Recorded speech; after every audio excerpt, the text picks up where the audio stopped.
Nous voici dans la seconde partie de cette vidéo. Si tu veux voir la première partie se trouve sur la chaîne principale. Le lien se trouve en description de cette vidéo ou du podcast. Encore une fois, une petite mise en garde, c'est une analyse des fonctionnements hommes-femmes. Il n'y a pas de jugement, quoi que ce soit. C'est juste prendre conscience de ces comportements primitifs pour comprendre notre fonctionnement aujourd'hui et utiliser ces comportements à bon escient, que tu sois un homme ou une femme. Les deux, c'est comprendre nos fonctionnements primitifs pour mieux se comprendre aujourd'hui. Voilà la suite de la vidéo. Alors, qu'est-ce qu'il me raconte Siegfried ? Il me parle de tout ça, mais on parlait de séduction. Eh bien maintenant, je vais t'expliquer la théorie de la différence entre hommes et femmes. Je t'ai dit, il faut comprendre le mécanisme vraiment au plus profond du fonctionnement pour ensuite arriver sur des choses beaucoup plus subtiles. Donc la théorie de la différence entre les hommes et les femmes. L'homme établit son rang social par sa puissance à ramener des calories au foyer, que ce soit la puissance physique ou la puissance financière. Ok ? Ça, on l'a compris. La femme, elle, établit son rang social par ses aptitudes à dialoguer entre femmes. Là, il y en a qui vont sauter sur leur siège.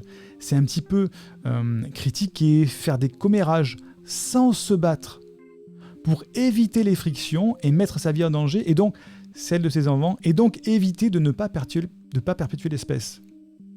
Ok ? Donc, la femme établit son rang social par son aptitude à parler avec d'autres femmes et critiquer un petit peu. Pourquoi ça ? Parce que ça stabilisait la société par la constatation du rang social de chacune. Par exemple, je descends l'autre par rapport à son rang social, en disant elle est plus faible parce que j'ai le mari le plus puissant, et où on sait que c'est celle-là, c'est le chef, l'autre elle est en dessous, etc. On parle, on commerce, etc. On dit des choses, on la critique un petit peu, l'autre. Pourquoi ? Et en même temps, on stabilise la hiérarchie sociale sans se battre. C'est les hommes, c'est différent. C'est vraiment le fonctionnement des primates, hein. Alors, petite parenthèse éducative, je t'explique le fonctionnement de la hiérarchie chez les chimpanzés au poil long. C'est assez intéressant, tu vas voir, et tu vas comprendre, parce que ce sont nos cousins les plus proches, ils fonctionnent quasiment comme nous au niveau de cette hiérarchie. C'est assez intéressant. Ces chimpanzés, à poil long, ils ont été étudiés par des chercheurs de l'université de Duke aux États-Unis. Et les scientifiques ont épluché les données provenant de 40 ans d'observation de variations dans la hiérarchie au sein du parc national de Gombe en Tanzanie, qui a été mené sur plus de 100 de ces animaux. Et ils ont publié leurs résultats en 2016 sur une revue scientifique. Tu trouveras l'étude en description, je l'ai mise aussi parce que c'est très intéressant. Petit rappel, le bon fonctionnement d'un groupe repose sur une hiérarchie établie entre ses différents membres.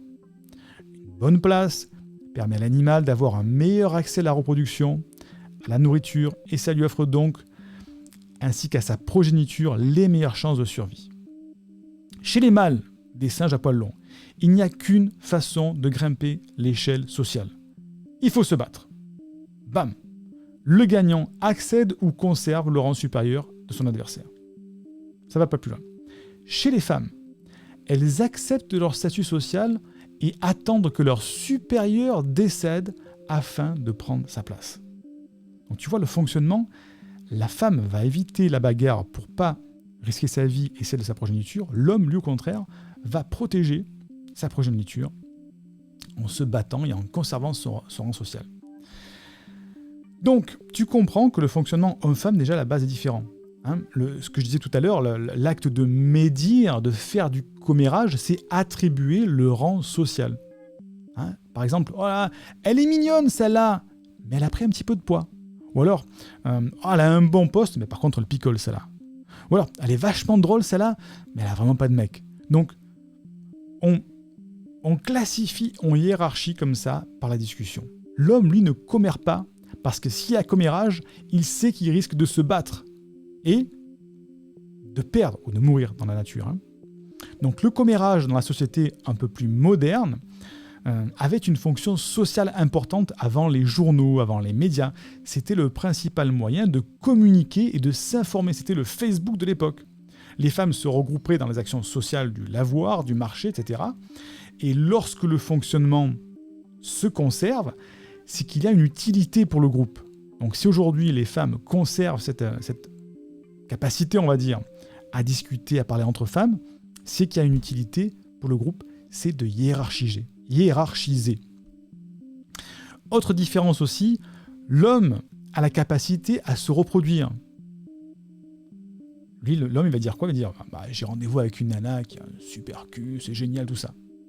La femme, elle va dire j'ai rendez-vous avec un avocat, avec un médecin. C'est pas du tout la même orientation. Et c'est pas bien, c'est pas mal, hein, mais c'est que l'homme va chercher la capacité de reproduction, les belles fesses, les beaux seins, qui sont synonymes de reproduction, de reproductivité, voilà. Et la femme, elle va chercher plutôt la capacité à se mettre en sécurité. Et elle va rarement dire j'ai vu un mec, ça se dit aussi bien sûr, mais il avait un cul, ou il avait d'autres mots que j'emploierai pas dans cette vidéo, mais ça se dit, mais beaucoup moins facilement que ça. Donc il y a une différence au niveau primitif dans le fonctionnement de l'homme et de la femme. Donc, comment se sont séparés les hommes et les femmes dans le fonctionnement social, hein? Avant l'évolution à la bipédie, marcher sur deux jambes, hein, les femmes allaient aussi chercher la nourriture avec les enfants agrippés sur leur dos. Et les hommes, les mâles, étaient autour pour garder leur territoire, pour éviter aux autres mâles de venir transmettre leurs gènes en copulant avec les femelles. La bipédie arrive par adaptation au système environnemental, peut-être pour repérer les prédateurs dans la savane. Ça avantage les mâles d'être en bipédie, je vois les prédateurs, mais ça désavantage les femelles, qui sont obligées de porter leur bébé sur le ventre ou sur le côté. Bilan de cette adaptation, elles deviennent des proies pour les prédateurs, en étant handicapées par le port de leur enfant, et sont en quelque sorte condamnées à rester près des arbres et se faire nourrir par les mâles, en échange de quoi? En échange de sexe. Je t'ai dit qu'on allait parler de sexe. Une femelle, à ce moment-là, au niveau primitif, hein, échange des calories contre de la sexualité. Je montre que je suis séduisante, que je peux procréer, et l'homme me nourrit, et donc je peux survivre en échange de lui permettre de procréer et de garantir la descendance de ses gènes. C'est ce qui marque sûrement la fracture entre les hommes et les femmes. Les femmes sont donc intéressées par la calorie, ce que peut apporter l'homme, et les hommes sont intéressés par le sexe. Ce n'est pas machiste, ce n'est pas machiste, ce n'est pas misogyne de dire ça, ce n'est pas bien ou c'est pas mal, c'est seulement la seule solution qu'a trouvée la nature pour que l'espèce survive. Encore une fois, c'est la raison pour laquelle les femmes s'intéressent moins à un cheminot sans voiture qu'à un médecin avec une belle voiture. C'est la raison pour laquelle les hommes s'intéressent plus à une femme avec des beaux seins et des belles fesses, synonyme de bonne reproductivité, plutôt qu'à une femme sans forme ou en surpoids qui risque de mourir. Et aujourd'hui, bien sûr, on a des nuances liées à notre évolution, mais la base du fonctionnement reste le même. Donc, grand donc, on en arrive à quoi avec toutes ces histoires? Parce que Siegfried, tu me dis ça, tu pars de loin. Comment comprendre le fonctionnement des hommes et des femmes maintenant par rapport à ce que tu nous dis là? Parce que c'est bien beau, tu nous expliques les primates, etc. Tout ça, t'es parti de loin, mais ça nous amène à quoi? Pour comprendre ce qui intéresse les hommes ou les femmes, il faut rechercher qui incarne le plus l'homme ou la femme dans l'inconscient collectif à une époque donnée. Donc par exemple, en ce moment, qui sont les hommes les plus suivis sur les réseaux sociaux, sur les médias mainstream? Qui sont les stars hommes ou femmes de la pop culture les plus suivis? Et on va voir le schéma global, général, de ce qui représente l'homme ou la femme dans notre société à un instant donné, bien sûr. Ok ? Chose importante qu'il faut savoir, c'est que les femmes aiment les hommes, LES, petit hashtag Stéphane Edouard, les femmes aiment les hommes et le logiciel masculin avec un grand H, et les hommes aiment les femmes, quasiment toutes les femmes, mais jamais le logiciel féminin avec un grand F. Donc, je te répète, c'est super important, super intéressant. Les femmes aiment les hommes et le logiciel masculin, avec un grand H, l'homme viril, l'homme fort, l'homme qui protège, l'homme qui...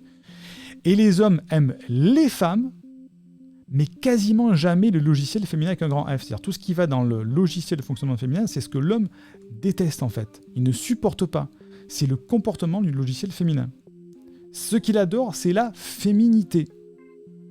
Lorsque l'homme se confronte au logiciel féminin et qu'il n'a pas les clés, eh bien, comme l'homme a du mal à exprimer oralement ses besoins, il retourne à son fonctionnement primitif. Il s'énerve, il crie, et parfois il peut devenir violent. Donc, ça, c'est une notion à prendre en compte. Autre notion à prendre en compte, c'est que les femmes ont peur de perdre leur jeunesse. Revenons au comportement primitif. Les femmes jeunes sont les plus fertiles et sont donc celles pour qui on va rapporter la calorie pour survivre avec la progéniture. C'est pour cette raison que les femmes veulent toujours paraître plus jeunes, avec par exemple les cheveux colorés ou les lèvres plus rouges avec du rouge à lèvres, pour montrer que les lèvres sont gonflées, pulpeuses et qu'on est donc encore en période de fertilité. Les petites lèvres desséchées, c'est quoi ? C'est le retour d'âge, c'est la baisse des hormones, c'est pas bon. Donc, la peur de la perte de la jeunesse signifie la peur de ne pas avoir assez de calories apportées par le mâle pour survivre. À l'inverse, l'homme peut montrer son opulence calorique avec un peu d'embonpoint, par exemple. Encore une fois, dans le comportement primitif. Ça, c'est un petit peu dilué aujourd'hui tout ça. Mais c'est pour bien comprendre hommes et femmes. Donc, aujourd'hui, les femmes sont dans une sorte de paradoxe schizophrénique. Ça veut dire quoi ? Les femmes désirent un homme protecteur, gentil, affectueux, qui reste à la maison et qui élève les enfants et les petits avec elle. Mais à la longue, la femme risque de se lasser. Pourquoi ? Parce qu'elles sont aussi attirées par un mâle dynamique, coureur de jupons, séducteur, qui regarde les autres femmes, qui représente quoi ? Qui représente le géniteur, qui aura la dynamique de perpétuer l'espèce et qui donnera à son tour des enfants dynamiques qui perpétueront l'espèce avec un maximum de femelles. Ce qu'ils amène dans une sorte d'hystérie paradoxale à aller chercher chez leur compagnon s'il est lui aussi en coureur de jupons. C'est la fameuse un petit peu jalousie. Elle cherche dans l'ordinateur, de la navigation, des sites porno, des SMS implicites, d'échanges avec d'autres femmes. Ça rassure les femmes et en même temps, ça les excite d'avoir choisi d'être avec un mâle dynamique qui pourra transmettre ses gènes. Et là, le paradoxe est planté. Je veux un mâle qui reste à la maison, mais s'il est à la maison, c'est qu'il n'a pas d'énergie procréatrice. Et je veux un mâle qui a de l'énergie, mais qui va être aussi un coureur de jupons. Chez l'homme, c'est le miroir inversé de cette schizophrénie. L'homme veut une femme un petit peu enfant pour pouvoir affirmer sa force et sa supériorité, mais aussi une femme suffisamment intelligente pour l'attirer sur le long terme. Parce que tu vas le voir, l'intelligence d'une femme est ce qui va exciter l'homme. Alors, allons plus loin dans cette analyse. On peut même aller beaucoup plus loin. Se dire, ok, Siegfried, tu nous dis que les hommes sont de coureurs de jupons, tout ça.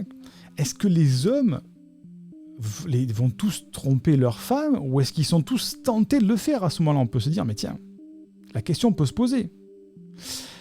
Alors, premièrement, il n'y a qu'à voir le marché du porno. C'est un des plus gros marchés au monde. Déjà, tu as une grosse part de la réponse. Mais encore une fois, revenons au fonctionnement primitif. L'homme n'est jamais sûr de sa progéniture. Donc il est programmé pour aller se reproduire auprès de plusieurs femmes. La femme a moins ce désir parce que c'est elle la génitrice. Elle a moins ce besoin d'aller trouver la descendance chez plusieurs géniteurs. Elle a besoin d'un mâle fort qui la protège et la nourriture, de l'énergie et de l'apport de calories. Donc la femme est attirée par la représentation de l'abondance calorique. Le mec en costard qui a des signes extérieurs de richesse, et par l'énergie physique, psychique, pour la défendre. Le problème de l'évolution de notre société, c'est que l'abondance calorique peut être aujourd'hui transmise par descendance. Un père lègue à son fils une fortune, mais au passage, ce fils, ou cette fille, et plutôt ce fils, va perdre de l'énergie physique, de l'énergie psychique, parce qu'il n'aura pas eu ce besoin de lutter pour acquérir des calories.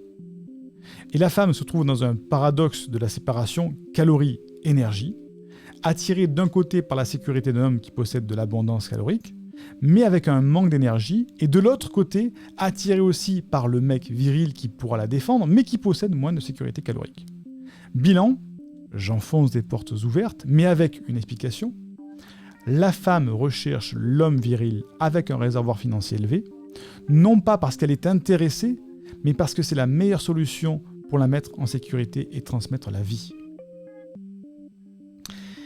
Et elle aura plus de facilité à tourner la page en cas de séparation avec un homme. Pourquoi ? Pour 2 raisons. Raison 1, parce que bien qu'elle puisse être amoureuse, l'homme quitté n'est plus fondamentalement utile à sa survie. Alors qu'au niveau de l'évolution, l'homme, ne l'oublions pas, est un gros bêta romantique et sentimental, pour rester attaché à protéger sa femelle et garantir la survie de sa descendance, ça ne faut pas l'oublier. Raison 2, la femme quitte l'homme provoque la séparation au bon moment, c'est-à-dire au moment où la femme est sûre d'elle. L'intérêt pour une personne, c'est une courbe en cloche qui va de 0 à 100 et qui possède un pic. Le sommet représente 100% d'intérêt pour cette personne. La différence homme-femme vient dans la partie descendante de cette courbe. Un homme va tenter de quitter une femme lorsqu'il arrive à peu près à 49% sur la courbe descendante, c'est-à-dire lorsqu'il n'a plus de désir d'affection et de romantisme. À 49%, une femme ne part pas. Elle passe en mode ressentiment. Elle passe en mode de se souvenir avec animosité des torts qu'elle a subis. Elle va rester avec l'homme jusqu'à 39% et observer tout ce qui la dégoûte. Les ronflements, les tics qui agacent, etc. Et elle va en faire des ressentiments. Lorsqu'elle décide de quitter l'homme à 39%, elle a 10% de plus que l'homme et elle est donc sûre de son départ et ne rappelle jamais l'homme qu'elle a quitté. Ces 10% de ressentiments peuvent durer une semaine ou ça peut durer 10 ans, bien sûr. L'homme se retrouve souvent désespéré après qu'une femme le quitte, c'est parce qu'il lui manque ces 10% de ressentiment qui vont le pousser à tout de même rappeler son ex-compagne. Et on retrouve cet attachement primitif, viscéral développé plus tôt. L'homme, c'est un attachement de l'homme à la femme pour la protéger et lui apporter des calories.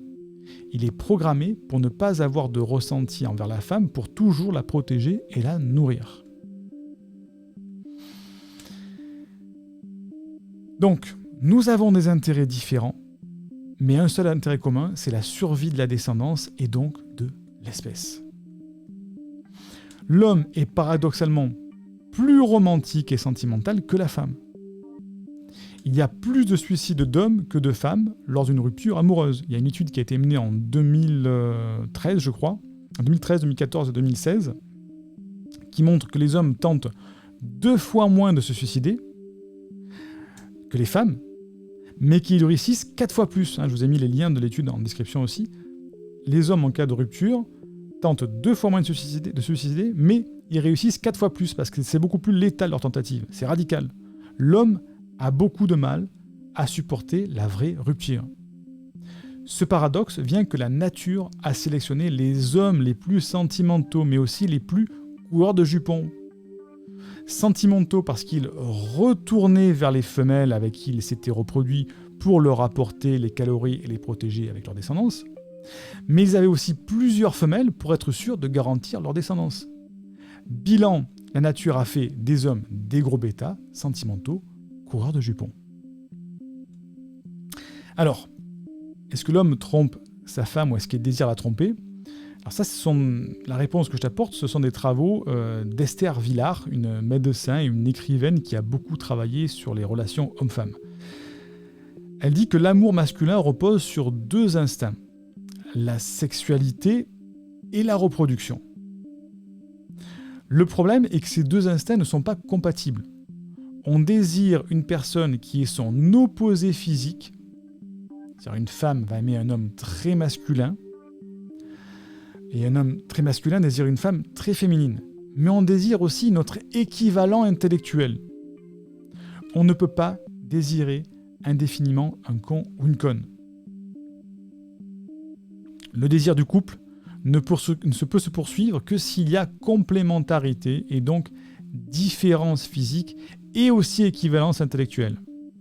Et Esther Vilar explique que l'instinct sexuel sous-entend que l'autre soit notre équivalent intellectuel, sauf l'instinct de protection qui sous-entend que l'un sous-entend de feindre d'être plus faible que l'autre. Donc les femmes ne sont pas plus faibles que les hommes. Bonne nouvelle pour vous les femmes et les féministes, les femmes feignent inconsciemment d'être inférieures aux hommes, car faire semblant, ne pas savoir, fait activer chez l'homme l'instinct de protection. Plus la femme joue la femme enfant, et plus l'homme va avoir envie de la protéger.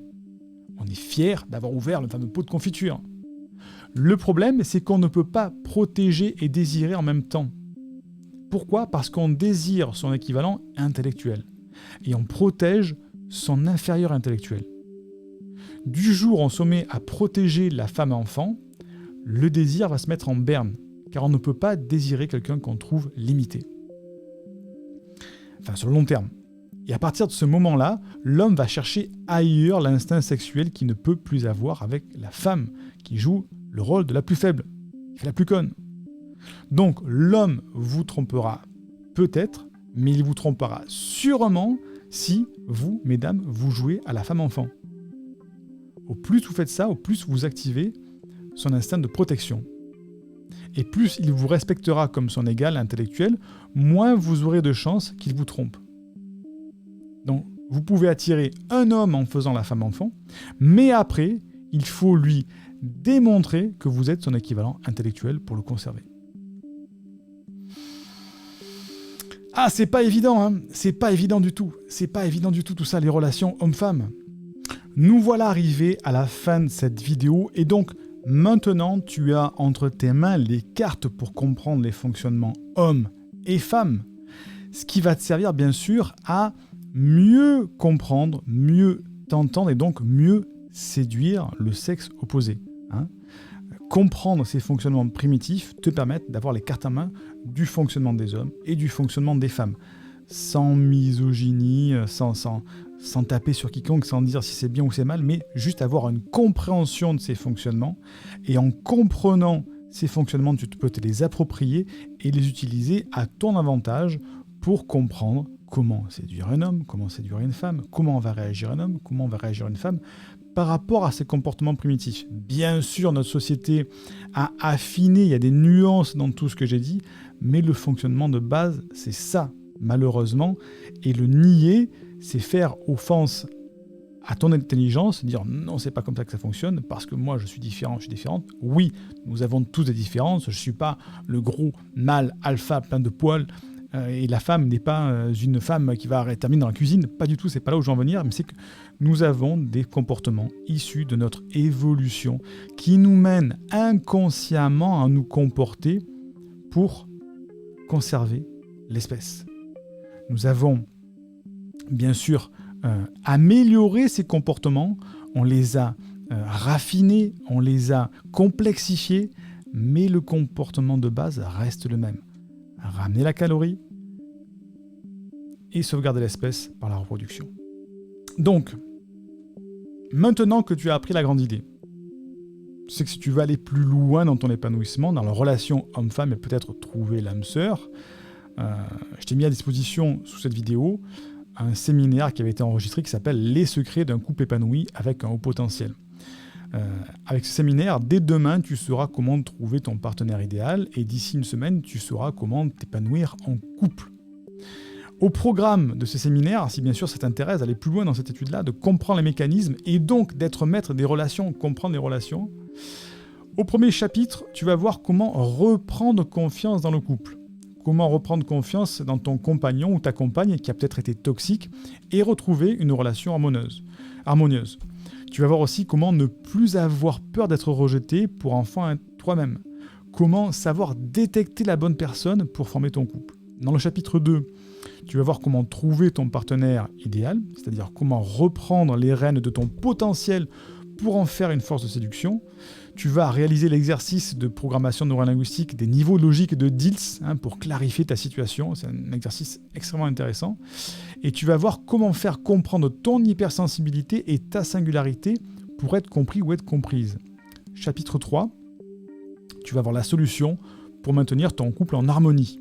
Tu vas avoir les 2 piliers pour avoir une vie de couple normale, que ce soit avec un haut potentiel ou un neurotypique. Et enfin, ne plus se prendre la tête.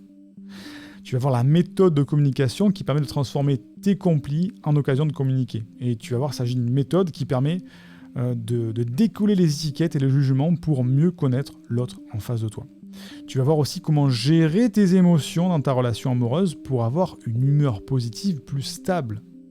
Et la solution pour vivre avec ton partenaire de manière équilibrée et être enfin sereine tous les jours.